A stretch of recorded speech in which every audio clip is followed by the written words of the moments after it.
Hola, buenas tardes. Es un placer estar aquí. Antes de comenzar, me gustaría dar mis agradecimientos al Club de Ingeniería Biomédica y al Centro de Alumnos de la carrera de Ingeniería Civil Biomédica por realizar este evento. Así que vamos a hablar un poco sobre la adquisición y reconstrucción en base a reglamentos de tensor de difusión y imágenes de difusión espectral.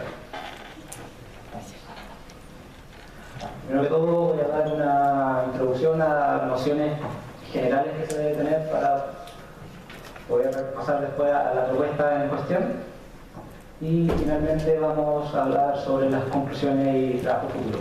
En esencial, lo más importante de la introducción es resonancia magnética y difusión y distintas técnicas que se originan a partir de esto y la teoría de sensado comprimido.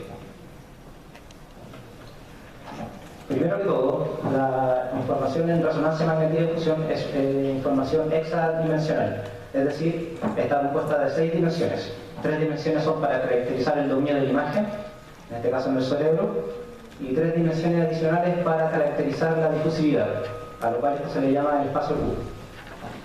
En su conjunto, se permite caracterizar de forma única la microestructura de tejidos vivos, gracias a la caracterización del movimiento browniano de las moléculas de agua.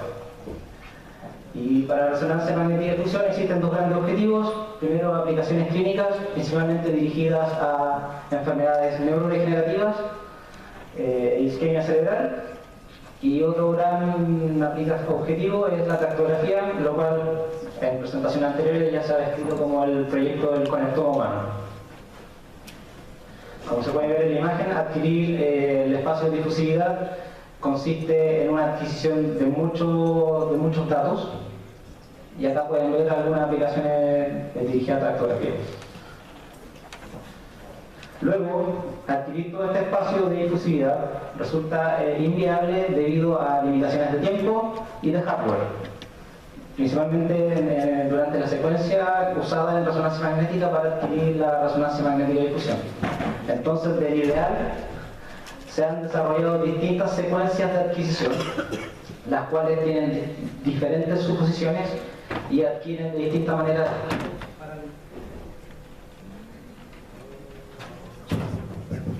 Y que a partir de estas diferentes patrones de adquisición se adquieren distintos patrones de información para su interpretación. Entonces, a continuación voy a explicar 2 técnicas de la resonancia magnética de difusión, que una se basa en una adquisición en términos esférica, y en lo que varía es el número de puntos que se adquieren, la cual es Diffusion Tensor Imaging o imágenes mediante tensores de difusión, y una técnica que trata de adquirir lo máximo posible de este espacio de difusividad, la cual es DSI, la cual corresponde a imágenes de difusión espectral. Entonces, para la imagen mediante tensores de difusión, lo que hacen es caracterizar por voxel la difusividad mediante un tensor de difusión que no es más allá que una matriz de covarianza en los distintos ejes ortogonales.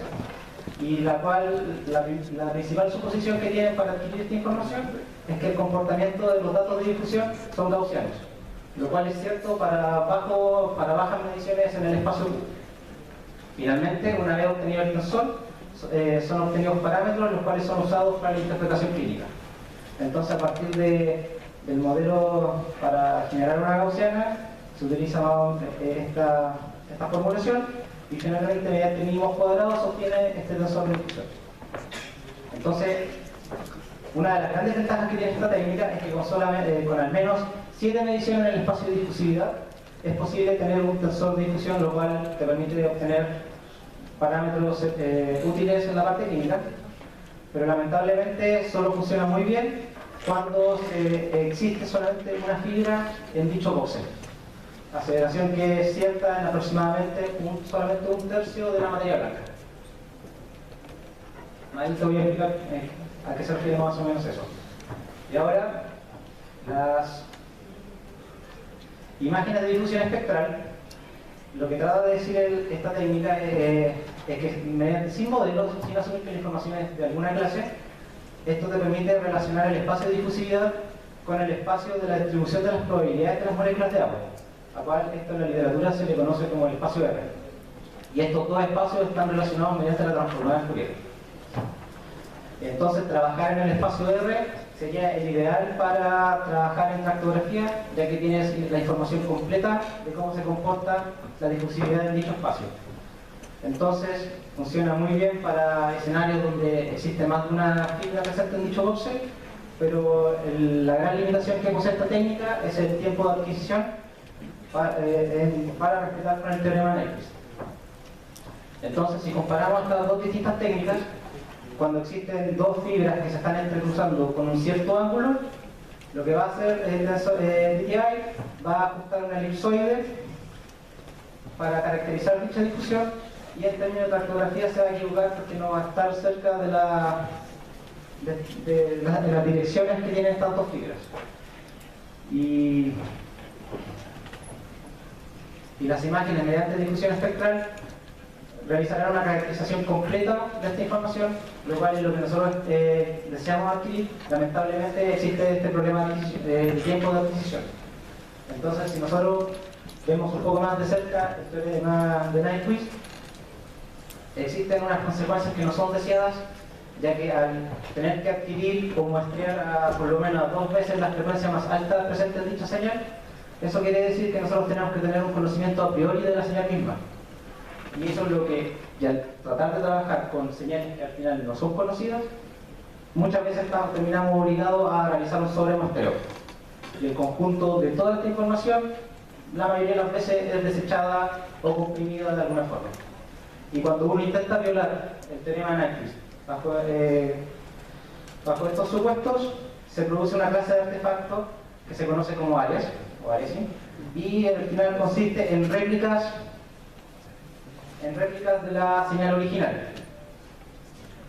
Lamentablemente, tratar de extraer estos alias en procesamiento de imágenes resulta dificultoso o imposible hasta el momento. Entonces, la teoría de sensado comprimido surgió en el 2006 y se caracteriza como un protocolo de muestreo eficiente que te permite realizar su muestreo. Entonces te permite obviar el teorema de Nyquist, pero te pide respetar otras cosas, las cuales están enumeradas acá.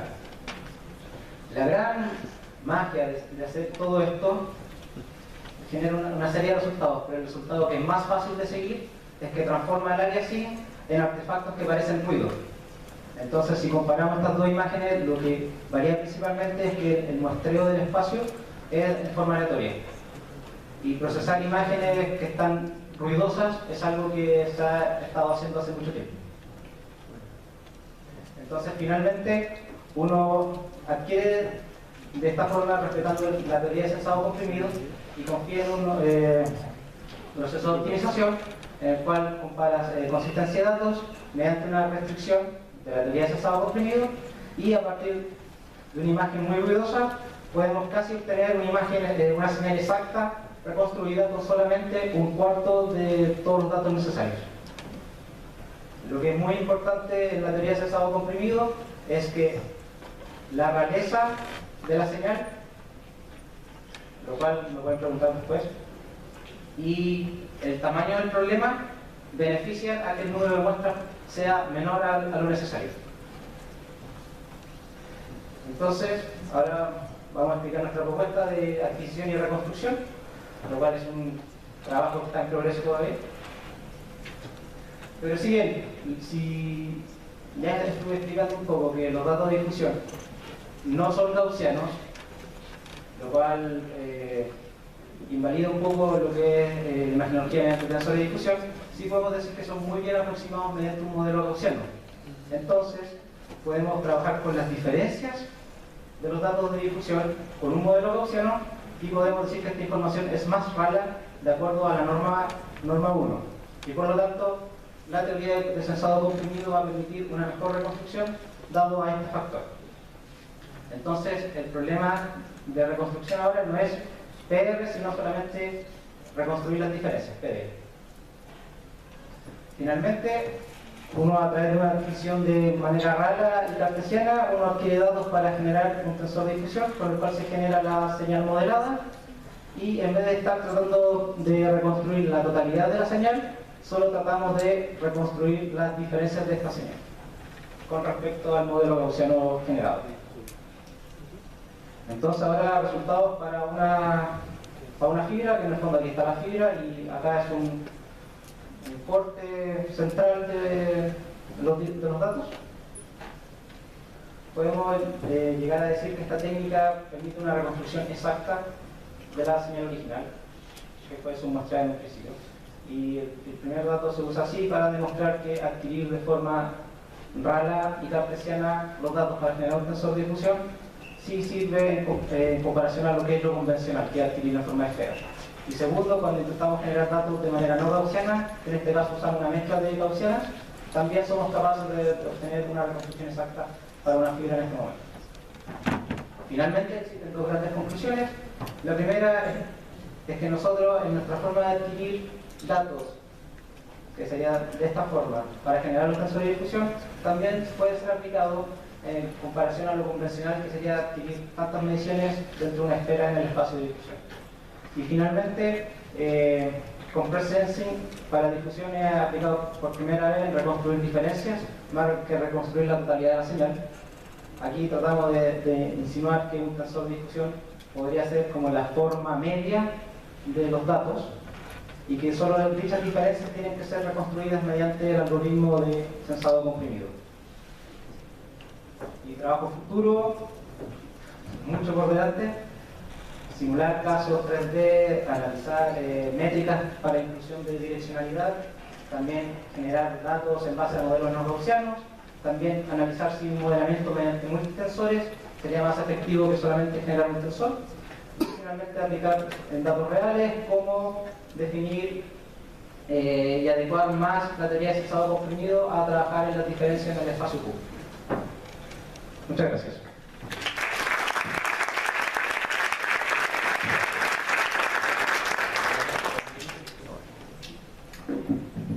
Bueno, muchas gracias, Gabriel, por la charla. Y tenemos espacio como para varias preguntas.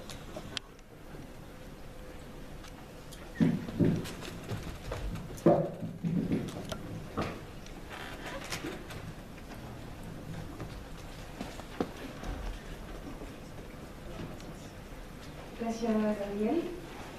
¿Pensaron trabajar solamente con un solo valor de Q o pensaron a lo mejor muestrear también en Q y ir más allá de este modelo gaussiano que sale el falso? Disculpa, ¿puedes repetir la pregunta? Es que, de lo que entendí, van a trabajar con un solo valor de Q, que van a muestrear con las distintas direcciones del espacio. ¿Eso es lo que entendí o entendí mal? Lo que estamos tratando de hacer acá es que adquirimos en el espacio de difusión con diferentes valores Q. Entonces, lo que es diferente a lo convencional es que para generar imágenes con tensores de difusión se fija este valor Q y se adquiere en una esfera. En el fondo son las distintas direcciones que uno esperaría adquirir para ese único valor de Q. Pero entonces, ¿con el valor de Q fijo? No, no es un Q fijo. Eso sería, dentro de lo propuesto, un tema nuevo.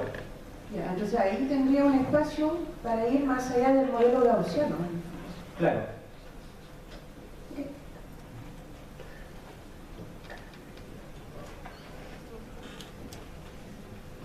¿Alguna otra pregunta?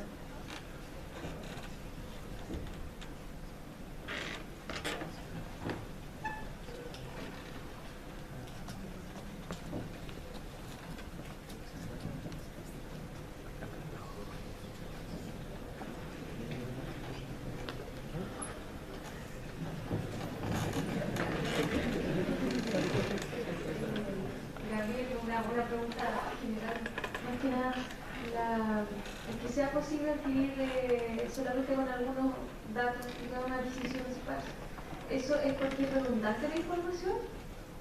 ¿O cuál es la razón?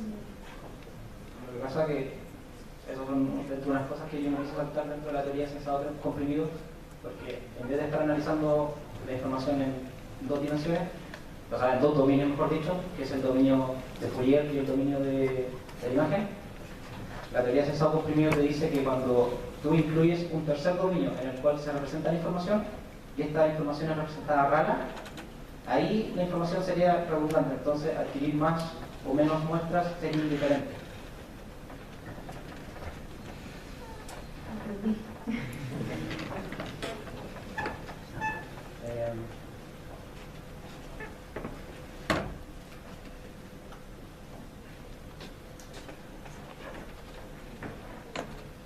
Ya, entonces, lo que dice la teoría de sensado comprimido es que nosotros tenemos un dominio en el cual estamos adquiriendo la información. En el caso de la resonancia magnética sería en el dominio Fourier. La teoría del sensado comprimido indica que cuando tú tienes un dominio de representación, que normalmente puede ser en el dominio wavelets, o en el dominio de curvelets, o en el mismo dominio de la imagen, esta información sería representada de forma rala, es decir, que la energía de la imagen está contenida en ciertos coeficientes. Entonces, de forma probabilística, yendo de forma aleatoria, es posible llegar a asimilar una señal que contenga esta característica de ser rala. Y eso te obviaría el hecho de estar sobremostrando. Espero que hayan... Sí. Otra pregunta, bueno, me quedó claro que adquieren distintos Q, entonces, ¿se puede usar también para analizar microestructura o no? Las adquisiciones son como si fueran múltiples chefs o al final o es solo uno. O sea, ¿se puede usar solo para hardware en el fondo o también para el tipo de adquisición? Eso es una línea de trabajo con la cual vamos a empezar, sobre todo con Rodrigo de Luis García, que es un recién llegado en el centro de imágenes, por lo que nosotros nos gustaría entender y que coincide maravillosamente con lo que nosotros estábamos haciendo, es que cuando usan una sola esfera para calcular DDI, lo hacen bajo la idea de calcular un valor de difusión, un coeficiente de difusión aparente, que lo cual no es lo mismo que si yo adquiero con otra esfera. Entonces en la clínica existe un tremendo problema porque no puede ser que adquiriendo diferentes esferas de distintos valores de difusión. Por lo general lo que se hace en la clínica es analizar de forma relativa que la difusión de esta área es mucho menor que la difusión de otras áreas. Entonces lo que nosotros creemos es que con esta adquisición RALA o sparse podemos generar un tensor de difusión que va a ser más robusto a estar adquiriendo a distintas esferas y que va a tener una capacidad de análisis clínica mejor.